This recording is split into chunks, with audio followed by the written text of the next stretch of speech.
মুহূর্তে দেশের মানুষের মুখে মুখে নানান ধরনের গুঞ্জন, নানান ধরনের গুজবও উঠছে। কি হতে যাচ্ছে, কি হচ্ছে, দেশে কি ঘটতে যাচ্ছে, সেনাবাহিনী কি করবে, সেনাবাহিনীর কি করা উচিত। আমি দুটি ছোট্ট ঘটনাকে কেন্দ্র করে একটু সহজ ব্যাখ্যা করার চেষ্টা করি। আপনারা হয়তো অনেকেই খেয়াল করেছেন, 2 দিন আগে আন্তঃবাহিনীর জনসংযোগ পরিদপ্তর আইএসপিআর থেকে আইএসপিআরে নির্মিত একটি ডকুমেন্টারি দেশের সবকটি স্যাটেলাইট চ্যানেল, বিটিভি এবং প্রত্যেকের ইউটিউব চ্যানেলে এটি আপলোড করা হয়েছে এবং প্রচার করা হয়েছে। একই সঙ্গে শনিবার আইএসপিআরেরই একটি বিজ্ঞপ্তি সব গণমাধ্যমেই প্রকাশ হয়েছে। তা হচ্ছে ক্যান্টনমেন্ট এলাকা সংলগ্ন যে এলাকাগুলো রয়েছে সেগুলোতে সভা সমাবেশের উপরে নিষেধাজ্ঞা জারি করার কথা বলা হয়েছে। দুটি বিষয় আমার কাছে বেশ তাৎপর্যপূর্ণ।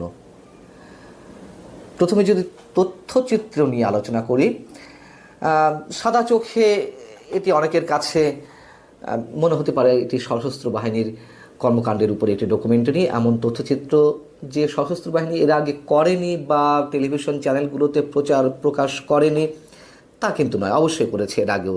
তবে এবারেরটি আমার কাছে একটা আলাদা ইঙ্গিত বহন করে। খেয়াল করলে দেখবেন যে এটির শিরোনাম প্রথমেই আমার সোনার বাংলা, আমি তোমায় ভালোবাসি, এবং এই জাতীয় সঙ্গীতের এই লাইনটিকে কেন্দ্র করে আলাদা একটি গান নির্মাণ করা, তথ্যচিত্রকে কেন্দ্র করে সশস্ত্র বাহিনীর উপলক্ষে। যখন বিভিন্ন দিক থেকে আমাদের জাতীয় সঙ্গীতের উপরে আঘাত আসছে, জাতীয় সঙ্গীত কেউ কেউ গাইছেন, তার সামনে দাঁড়িয়ে আরেকটি পক্ষ অমুকের দালাল, অমুকের এজেন্ট বলে তুচ্ছ তাচ্ছিল্য হুমকি দেওয়া হচ্ছে, তখন আমাদের জাতীয় সঙ্গীতের প্রথম লাইনটি সশস্ত্র বাহিনীর এই ডকুমেন্টারিটিতে ব্যবহার করা খুবই তাৎপর্যপূর্ণ। আপনারা যারা তথ্যচিত্রটি দেখেছেন নিশ্চয়ই খেয়াল করেছেন যে এটি গতানুগতিক।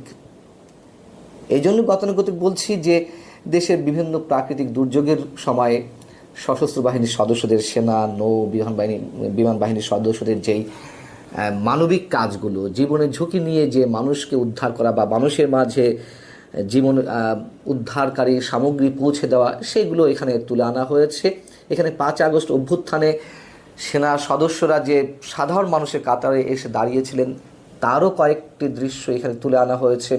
এবং 5 আগস্ট সেনা প্রধান প্রথম যে বক্তব্যটি দিয়েছিলেন জাতির উদ্দেশ্যে, যেটি সব টেলিভিশন চ্যানেলে টেলিকাস্ট করা হয়েছিল, তারও একটি খণ্ডচিত্র এখানে তুলে আনা হয়েছে।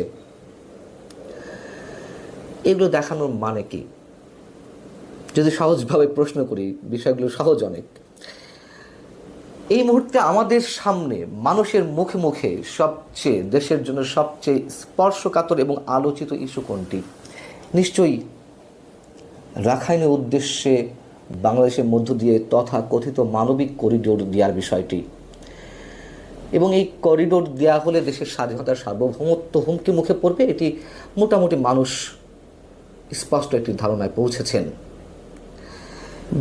তথ্যচিত্রটি বা এই ডকুমেন্টারিটি খেয়াল করলে দেখবেন, বা এটি সবসময় থাকে যে দেশ রক্ষায়, দেশের স্বাধীনতার সার্বভৌমত্ব রক্ষায় সশস্ত্র বাহিনীর সদস্যদের যে নানান ধরনের মহড়া, সেই চিত্রটি বিশেষভাবে ফুটিয়ে তোলা হয়েছে।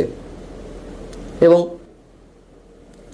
এর মধ্য দিয়ে কি সেনাবাহিনী করিডোরের পক্ষে নয় তারই একটি মেসেজ দেওয়ার চেষ্টা করা হলো, দেশ রক্ষায় সেনাবাহিনী সদা প্রস্তুত। সেটা নিয়ে আমরা বিবেচনা করতেই পারি। এবং আমি যতদূর জানি সেনাবাহিনী বা সেনা প্রধান এই করিডোরের বিপক্ষে অবস্থান করছেন।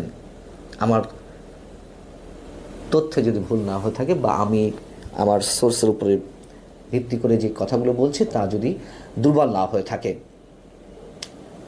এবং সেই জায়গা থেকে এমন একটি সময়ে যখন জাতীয় সঙ্গীতের উপরে মুহুর্মুহু হামলা করার মতন যে পরিবেশ, করিডোর নিয়ে যেই পরিস্থিতি, মানুষের মধ্যে একটা উদ্বেগ, উৎকণ্ঠা, সবার উদ্দেশ্যে কি সেনাবাহিনী খুব নীরবে একটি বার্তা দেওয়ার চেষ্টা করল না এর মধ্য দিয়ে? দেখুন, সেনাবাহিনী নিয়ে অনেক মানুষের অনেক ধরনের অভিযোগ রয়েছে এবং সেসব অভিযোগের ভিত্তিও যে নেই তা কিন্তু নয়। সেনাপ্রধানকে দুই পক্ষই শত্রু মনে করছেন। আওয়ামী লীগের নেতা কর্মী সমর্থকদের একটি বিশাল অংশ, পাশাপাশি সরকারের একটি অংশ সেনাপ্রধানকে বিশ্বাস করতে পারছেন না, সে কথা আমি বরাবর বলে আসছি।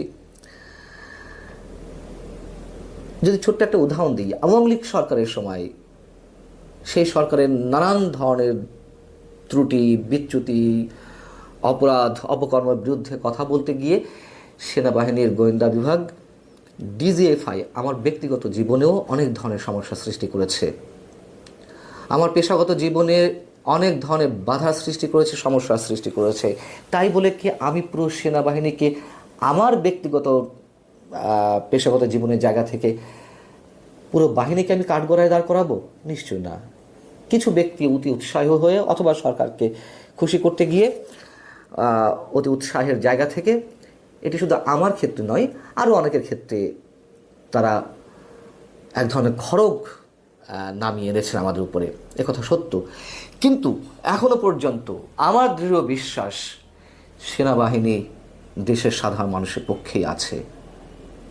মানুষের আস্থা, মানুষের বিশ্বাস দেশের যে কোনো সংকটে এখনও সেনাবাহিনী সাধারণ মানুষের পক্ষেই থাকে বা আছে। এবং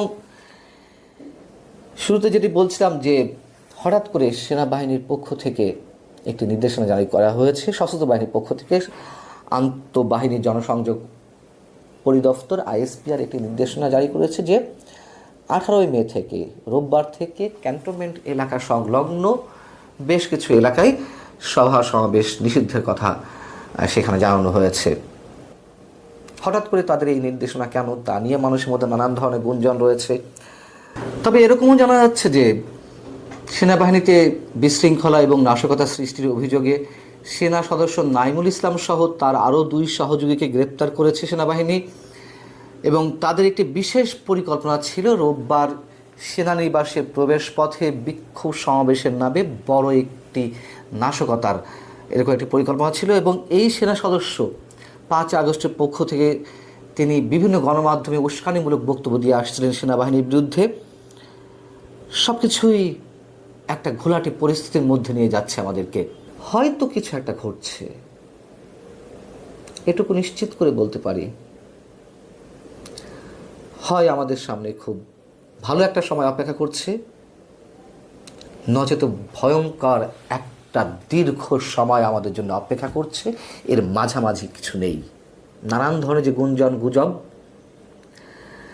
সেই জায়গার শেষ কখন হবে, কখন এর পরিসমাপ্তি ঘটবে, কত দিনে ঘটবে, আমরা নিশ্চিত করে বলতে পারি না হয়তো কেউই।